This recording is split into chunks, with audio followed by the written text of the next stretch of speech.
सभी को नमस्कार। आज का अपना पहला टॉपिक है कक्षा 12 राजनीति विज्ञान शीत युद्ध का दौर। एनसीईआरटी पैटर्न पहला पार्ट है शीत युद्ध का दौर। इसमें आज का अपना पहला प्रश्न है नाटो।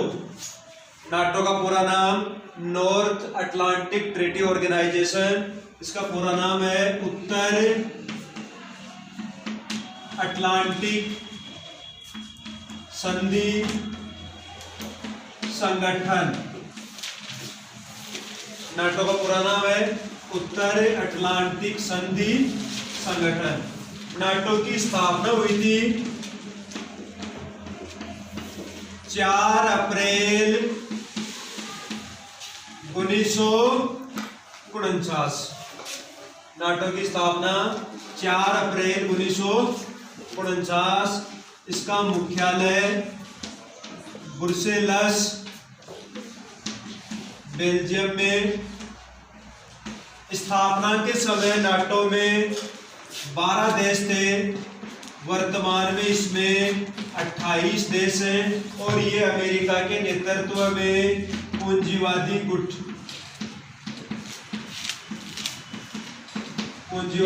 का संगठन है। इसके बाद हम बात करते हैं शीत युद्ध की। शीत युद्ध, तो शीत युद्ध शुरू हुआ था द्वितीय विश्व युद्ध के बाद। 1945 के बाद शीत युद्ध शुरू हुआ। शीत युद्ध के दौरान विश्व में कितने गुट थे? 2 गुट। एक था पूंजीवादी गुट और दूसरा गुट था साम्यवादी गुट। पूरा विश्व 2 गुटों में बंट चुका था, पूंजीवादी गुट और साम्यवादी गुट। पूंजीवादी गुट का नेतृत्व कर रहा था अमेरिका और साम्यवादी गुट का नेतृत्व है सोवियत संघ।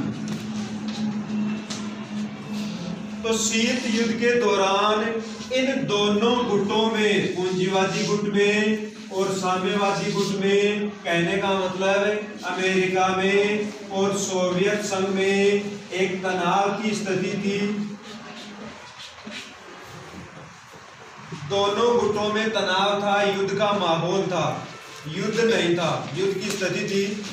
इसे शीत युद्ध का नाम दिया जाता है।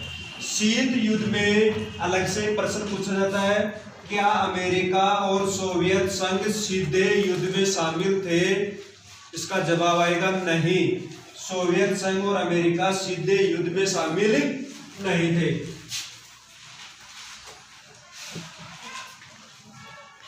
आगे का अपना प्रश्न है शीत युद्ध का चरम बिंदु। शीत युद्ध का चरम बिंदु, पीक पॉइंट क्या था? इसका जवाब है क्यूबा का मिसाइल संकट।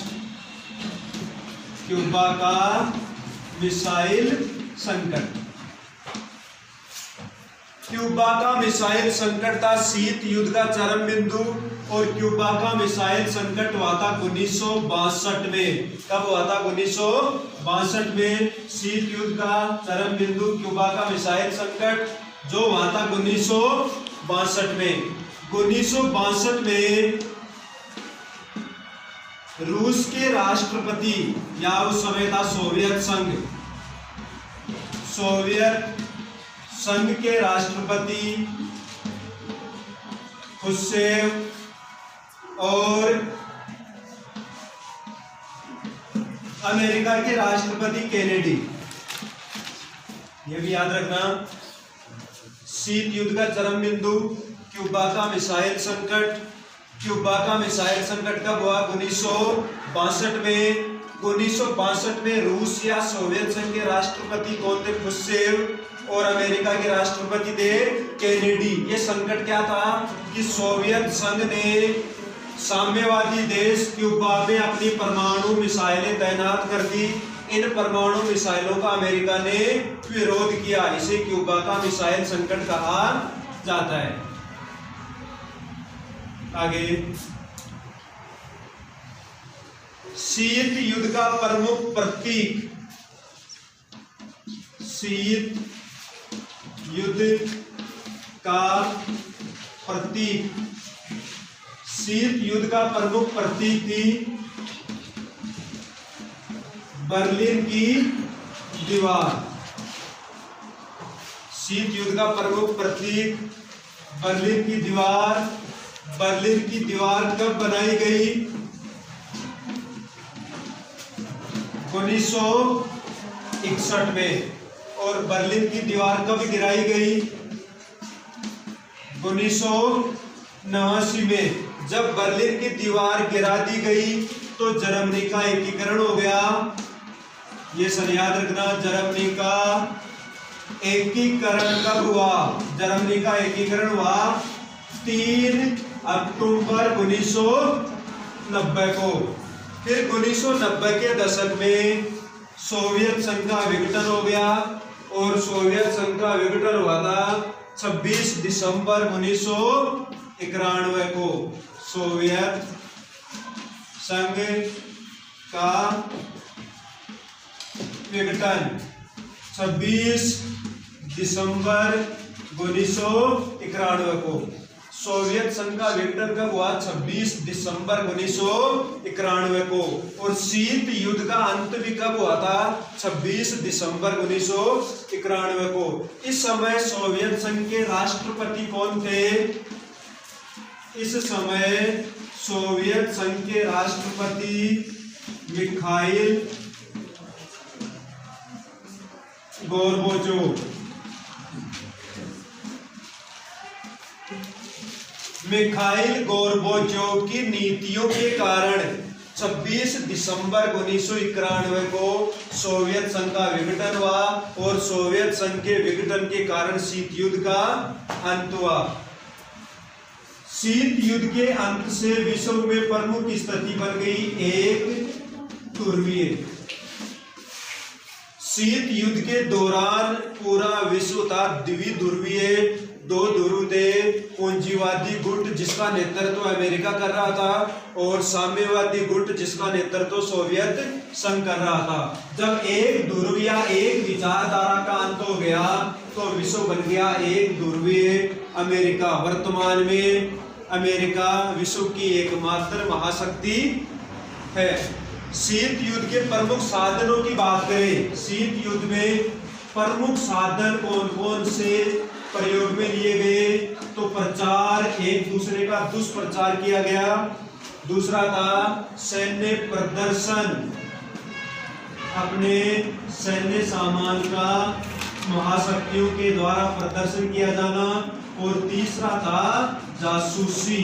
ये 3 कारण थे, प्रचार, सैन्य प्रदर्शन और जासूसी, जो शीत युद्ध के प्रमुख साधन थे। अब बात करते हैं गुट निरपेक्ष आंदोलन की। गुट निरपेक्षता का अर्थ होता है विश्व के किसी भी गुट में गुट निरपेक्षता। गुट निरपेक्षता का अर्थ है विश्व के किसी भी गुट में शामिल न होना और अपनी स्वतंत्र विदेश नीति अपनाना। गुट निरपेक्षता, पहला गुट निरपेक्ष सम्मेलन हुआ था 1961 में और ये सम्मेलन हुआ था बेलग्रेड में। इसमें 25 देशों ने भाग लिया था, जबकि वर्तमान में गुट निरपेक्ष देशों की संख्या 120 तक पहुंच गई है। पहला 1961 में बेलग्रेड, 25 देश। वर्तमान में कितने देश है? 120। गुट निरपेक्षता के संस्थापकों की बात करें तो भारत के पंडित जवाहरलाल नेहरू, मिस्र के नासिर और युगोस्लाविया के